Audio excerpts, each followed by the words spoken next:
So the situation in Afghanistan is 10 to 15,000 Americans at least trapped in Afghanistan. They have no way to get to the Kabul airport. They're all over the country. They're not just in Kabul. There's only one airport. There's only one way out. And there's checkpoints all over the country now controlled by Taliban, which are terrorists. Militant Islamic terrorists. That's exactly what they are. So, if you're trying to find terrorists, I know where they are. They're in Afghanistan. Like, hello?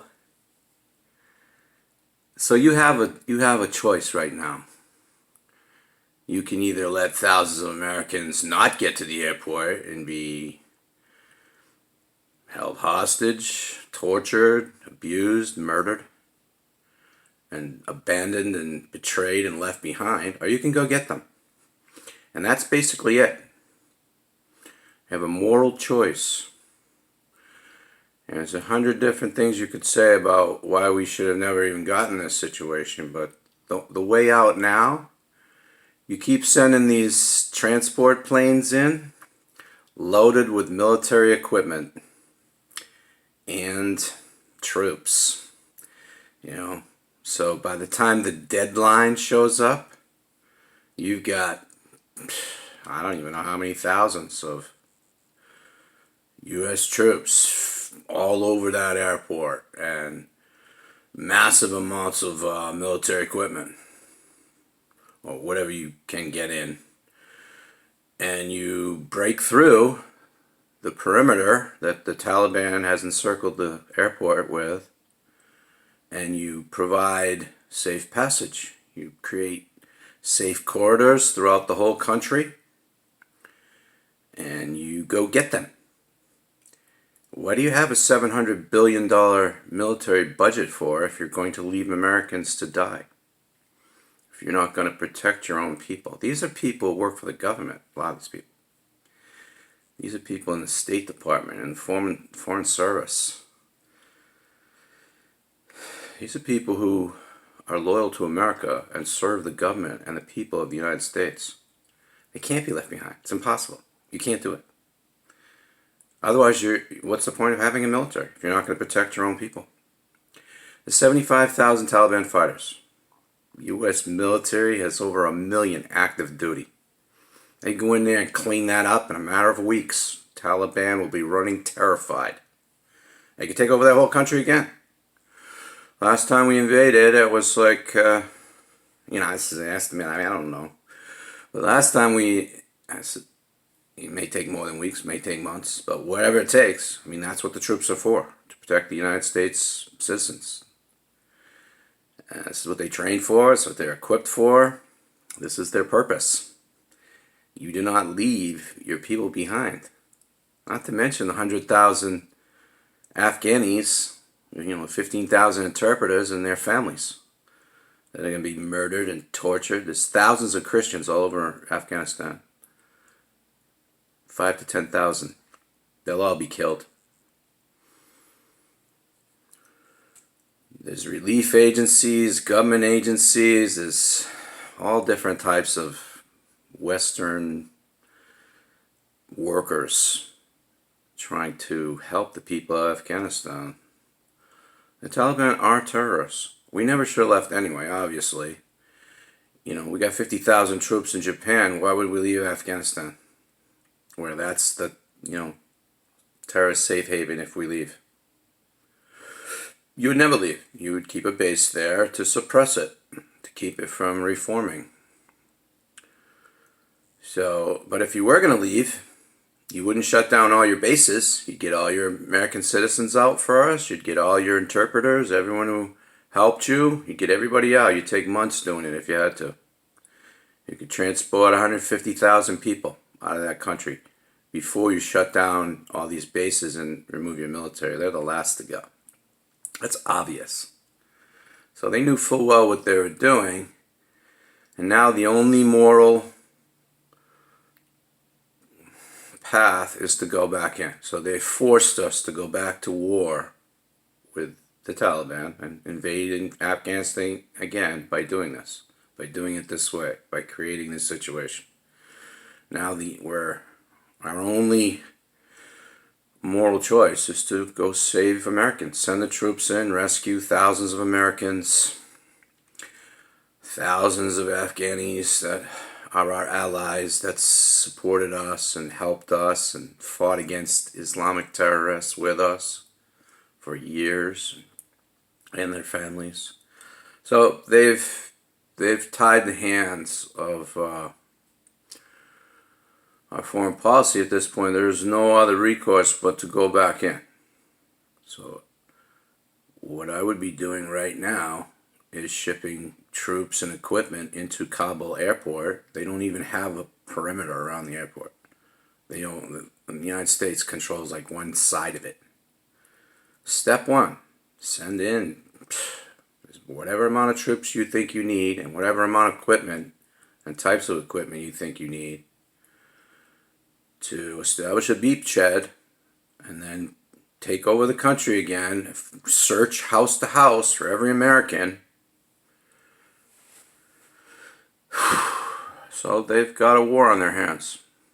If you don't do that, then Americans will be left behind by the thousands to be murdered and held hostage and tortured and abused.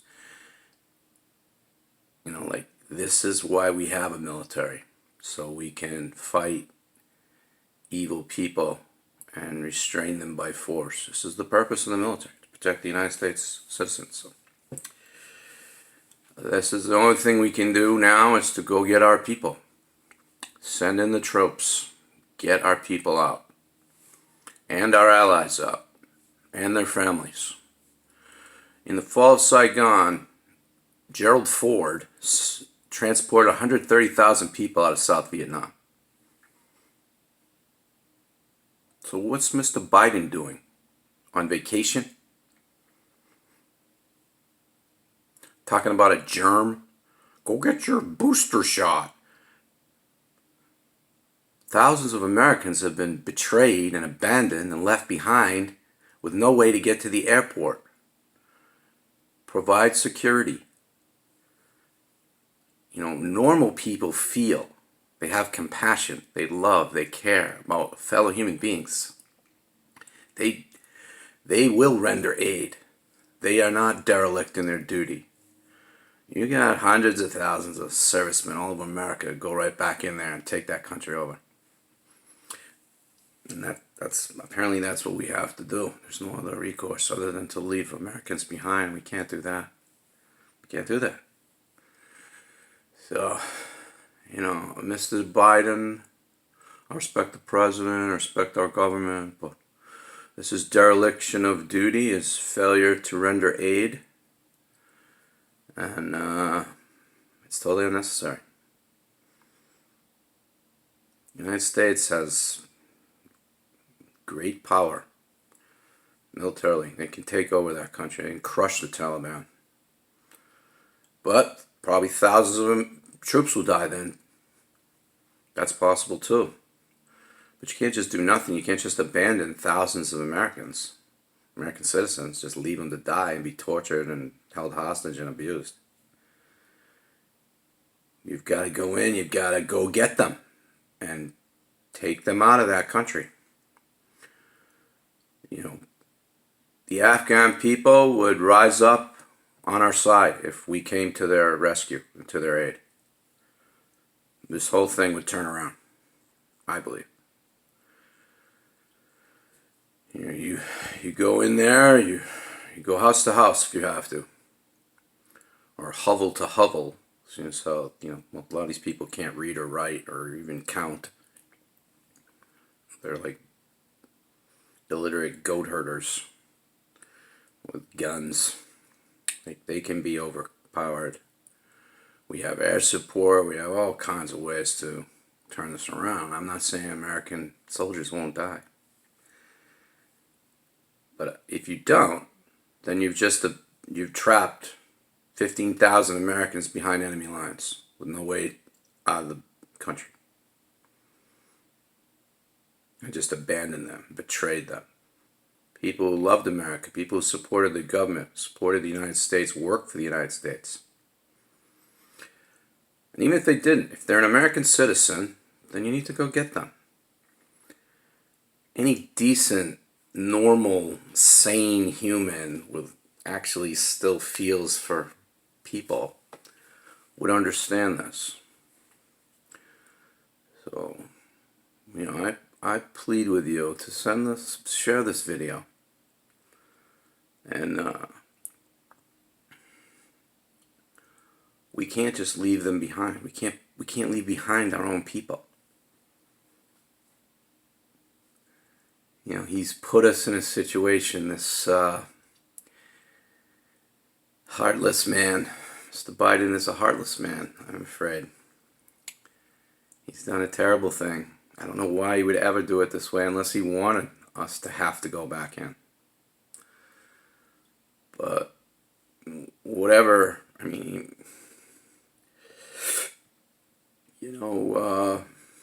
maybe he really was dumb enough to think he didn't need to get out all these people first, just in case the Afghan military couldn't, have a will to fight. But I don't think so. I'm quite sure he knew if America abandons the country, they will surrender out of fear. Not to mention, we were paying Afghan military salaries. So when you leave and you're not getting paid to fight anymore, and these people, you're abandoned, you have no air support. I'm sure the intelligence community knew this was going to happen and advised that we not do it this way. So now we're going to have to go back in and start another war. Or I wouldn't call it start another war. Rescue our people. And if you agree with this, and this is what needs to be done, it's the only decent moral choice we have left, then please share this video. Because thousands of Americans are trapped behind enemy lines. And we have a massive military machine that could crush these people. So, we have to go get our people. Please share this video and feel free to comment. And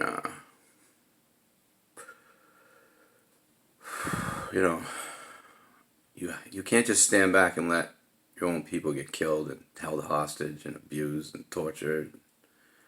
You can't just leave them trapped behind enemy lines and refuse to help them when you have the ability to turn the situation around. So what I would be doing right now is sending in troops and equipment into that airport. They don't even have a perimeter around the airport. They control like half the airport. Well, you take over the airport, you create safe passage throughout Kabul, throughout the country, and if they take hostages, then you go get them. You go house to house if you have to, and you get every American citizen out of that country. And you take these people off the planet who are trying to kill the people of the United States. This is war. You go get your people. It's a no-brainer. So this is probably what will happen. Well, maybe not. I don't know if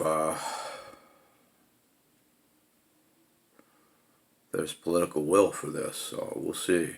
Well, we have to help our people. Please share this video. And thank you for listening to me. God bless you.